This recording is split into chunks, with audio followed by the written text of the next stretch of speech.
Bonjour tout le monde, mon nom c'est Alex Tirel, je suis chef du Parti vert du Québec et aujourd'hui on est ici à Greenfield Park dans le commerce Planet Hollywood pour présenter le programme 2018 du Parti vert du Québec, ce qui porte sur les droits des animaux. Et pour nous autres, au Parti vert du Québec, les droits des animaux, ça fait partie intégrante de notre nouveau plan vert pour le Québec qu'on a annoncé la semaine dernière. Donc, on croit vraiment que le Québec doit vraiment mieux faire pour protéger les droits des animaux et aussi pour réduire notre consommation de produits animaliers. Parce qu'on sait qu'avec les changements climatiques qui avancent très rapidement, les produits animaliers génèrent énormément de gaz à effet de serre, ont quand même des problèmes éthiques et aussi des problèmes de santé qui sont générés par la surconsommation de produits animaliers. Ça, c'est un parti vraiment important pour nous de notre programme, de réduire le plus possible la consommation de produits animaliers. À travers le Québec, on a plusieurs solutions pour arriver à ce but, un but de réduire de 50 notre consommation de produits animaliers d'ici l'année 2030, pareil comme la Chine a adopté. Et donc, aujourd'hui, je suis joint par deux candidats pour le Parti vert du Québec qui se présentent aux élections du 1er octobre. Ici à la gauche, on a Jason Mosa qui se présente dans le comté de Vaudreuil et on a aussi Malina Cadieux qui se présente dans le comté de Taillon, exactement. Taillon sur la rive sud ici. Donc, sans plus tarder, je vais vous céder la parole à Jason et à Malina qui vont expliquer un peu plus en détail les différentes propositions du Parti vert du Québec dans ce dossier. Merci. Merci, Alex. Donc, avant de débuter, une petite histoire importante afin de vous permettre de connaître un peu comment la loi fonctionne ici au Québec. L'histoire des 4 lapins. Donc, le premier lapin, le lapin domestique au Québec, est encadré par la loi sur le bien-être et la sécurité des animaux qui a été adoptée en 2015. Des règlements assez robustes qui permettent que notre compagnon soit protégé. Cependant, cette loi ne s'applique pas à notre deuxième lapin. Le deuxième lapin, puisque le lapin d'élevage ou de laboratoire est exempté de cette réglementation. Cela signifie que les pratiques et les normes généralement reconnues dans le milieu de l'agriculture industrielle ou des recherches scientifiques s'appliquent quant aux traitements infligés dans leur utilisation.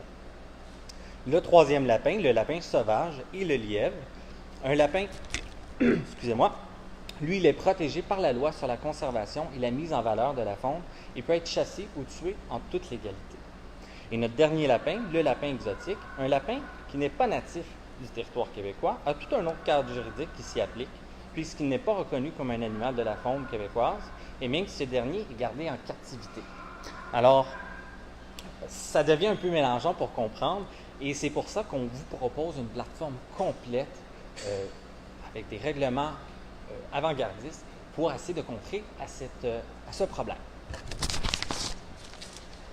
Nous allons enchaîner tout de suite avec les animaux d'élevage. Donc, comme vous le savez probablement, la loi sur le bien-être et la sécurité d'un animal a été mise en place, mais malheureusement, les animaux d'élevage ne sont pas protégés par cette loi. En fait, eux, ils sont soumis à la réglementation de l'industrie aux pratiques couramment utilisées par cette dernière, ce qui veut dire que ceux-ci n'ont pratiquement aucune protection et sont soumis à des techniques des plus cruelles dans l'industrie.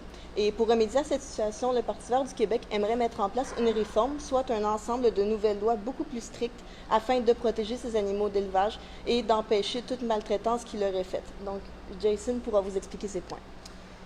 Donc, ces mesures qu'on voudrait interdire, l'interdiction des mutilations des animaux d'élevage telles que l'amputation de la queue, la castration à vif et l'épointage du bec. Ces normes sont facilement applicables si les animaux disposent suffisamment d'espace pour subvenir à leurs besoins. Interdire le broyage des poussins. Une technique en plein développement, la spectrométrie, permettrait de connaître le sexe des embryons et de détruire les œufs avant leur éclosion. Interdire toute forme d'abattage qui ne prévoit pas de désensibilisation préalable et favoriser les pratiques aux effets immédiats. Cela commence avec l'utilisation correcte du matériel d'étourdissement et de retenue et l'utilisation de sols antidérapants et de rampes inclinées pour empêcher les chutes.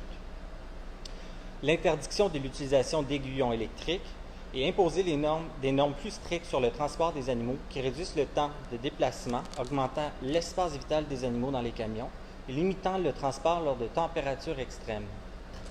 Pour mettre en place un règlement garantissant une protection de base et plus encore, un gouvernement vert fera usage de plusieurs moyens. Le lancement d'une campagne visant à informer la population sur les pratiques couramment utilisées dans l'industrie afin de sensibiliser la population aux traitements que subissent les animaux d'élevage, une consultation publique avec les agriculteurs et les éleveurs sur les besoins du milieu afin de permettre une telle transition. Rendre obligatoire l'accès à l'information et la transparence au sein des abattoirs, des fermes industrielles et des transporteurs. Cet accès à l'information devrait être un outil accessible non seulement aux autorités gouvernementales, mais également aux médias et aux citoyens intéressés. Finalement, un moratoire sur la construction de nouveaux abattoirs. Concernant la réduction de la consommation de viande, le Parti vert du Québec est d'avis que la société doit prendre un virage vers une réduction globale de consommation de viande et à cette fin, le programme du Parti comprend des mesures suivantes. Mélina. Donc, afin de réduire considérablement la consommation de viande dans notre société dans les prochaines années, nous avons élaboré plusieurs points qui seraient, selon nous, très adéquats afin d'arriver à cette mission. Donc, premièrement, nous aimerions mandater les institutions publiques telles que les écoles et hôpitaux afin que ceux-ci puissent fournir des options de repas végétariens ainsi que végétaliens afin d'encourager ces choix alimentaires plus sains pour la santé humaine ainsi que moins dommageables pour l'environnement. Ensuite, nous aimerions ajouter des cours de cuisine saine au programme scolaire des écoles primaires ainsi que secondaires du Québec. Ces cours incluront entre autres une formation à la cuisine végétarienne et végétalienne, ainsi qu'aux impacts écologiques de la consommation de viande ainsi que des produits d'origine sous-animaliers. Nous aimerions aussi utiliser les leviers financiers dans le domaine de l'agriculture afin de bonifier les subventions de la production d'aliments à base de végétaux au Québec. Cela comprendrait la mise en place d'un vaste programme séricole nationalisé qui permettra à l'ensemble des Québécois de profiter des fruits et des légumes produits avec notre électricité verte. Nous aimerions aussi déplacer progressivement sur une période de 10 ans les subventions accordées à l'industrie de la viande vers des programmes qui valorisent plutôt l'utilisation des produits alimentaires à base de végétaux. Et finalement, nous aimerions encourager, par le biais de la sensibilisation et de campagnes publicitaires, les gens à réduire leur consommation de viande et de produits d'origine sous-animalière. Je vous laisse avec Jason concernant les animaux élevés piégés pour leur fourrure. Le Parti vert s'oppose à toute forme d'utilisation de fourrure. Nous considérons que la fourrure est un produit dit de luxe et qui n'est pas nécessaire. De plus, l'industrie de la fourrure est responsable de la mort et de la souffrance de millions de renards, de coyotes, de lapins, de visons et d'autres animaux. Ces derniers sont piégés dans leur habitat naturel ou élevés dans des formes de production de fourrure. Très clairement, nous voulons abolir la vente de vêtements de fourrure sur le territoire du Québec et ainsi interdire l'élevage des animaux pour leur fourrure. En ce qui concerne les expérimentations animales, le Parti vert considère que les expériences sur les animaux pour le développement de produits cosmétiques sont cruelles et non nécessaires.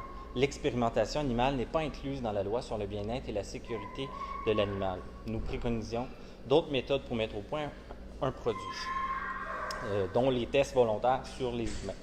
De plus en plus de marques comestiques s'affichent maintenant comme étant sans cruauté et nous encourageons et soutenons ces entreprises. Pour ce, nous voulons sensibiliser la population à la cruauté des expériences sur les animaux et l'encourager à se procurer des cosmétiques et des produits ménagers non testés sur les animaux. Interdire progressivement l'importation, le marketing et la vente de produits cosmétiques et ménagers testés sur les animaux et rendre obligatoire l'accès à l'information et la transparence au sein des laboratoires.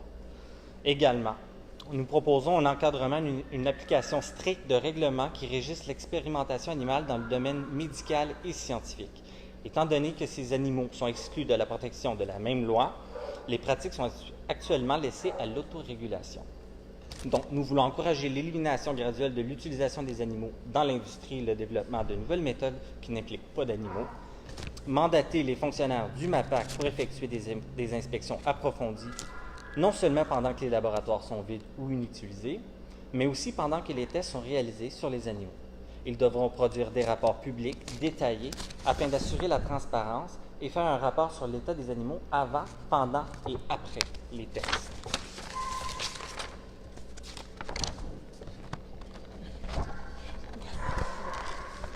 En ce qui concerne la dissection dans le milieu éducatif, le Parti vert se positionne clairement contre cette forme d'expérimentation animale. Nous considérons qu'il s'agit fortement d'une méthode d'enseignement obsolète et de passer à une autre forme d'expérimentation. Nous proposons donc, entre autres, de remplacer ces pratiques par d'autres méthodes pédagogiques, entre autres par les modèles synthétiques, ainsi que les vidéos qui remplaceraient très bien les tests sur les animaux qui ne sont plus nécessaires.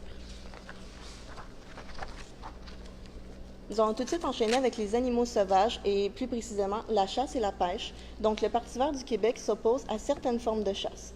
Le programme du parti comprend entre autres les mesures suivantes.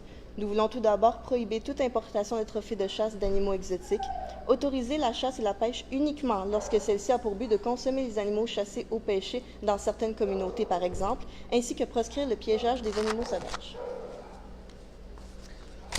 Afin de protéger l'habitat de ces animaux sauvages, nous voulons encourager la mise en place de zones vertes dans les centres urbains et leurs environs, créer plus de parcs provinciaux afin de protéger davantage leur territoire, encourager un plus grand respect du milieu naturel des animaux sauvages, encadrer les pratiques écotouristiques afin d'éviter le plus possible les incidences sur les animaux et leurs environnements naturels, la construction de ponts tunnels d'animaux ou de clôtures de sécurité pour permettre aux animaux de traverser la route sans danger.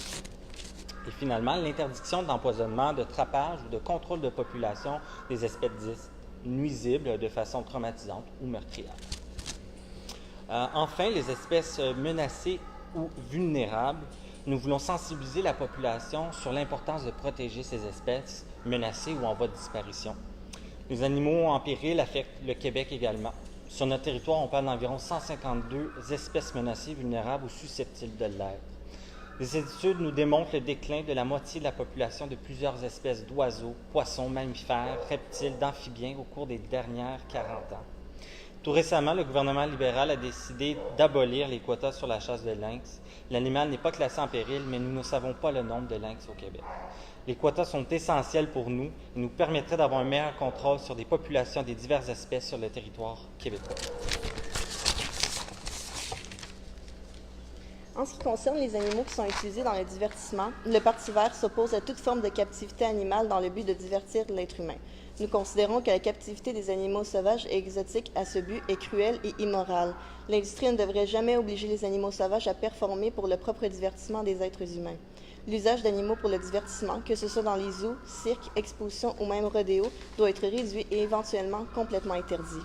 Pour ces raisons, le programme du Parti vert vise entre autres à mettre fin à tous les programmes d'élevage dans les zoos et aquariums, établir des normes de soins obligatoires dans tous les zoos et aquariums pour que tous les animaux qui s'y trouvent en ce moment, interdire tout événement à caractère promotionnel ou commercial qui comprend un volet d'exploitation causant une souffrance physique et ou psychologique à l'animal en question, ainsi qu'accompagner à l'aide de programmes d'appui financier novateurs les organisateurs d'événements comme les rodéos et les activités de pourchasse et capture, dans une transition vers des activités de divertissement rentables qui, quant à elles, ne contribuent pas à la souffrance animale.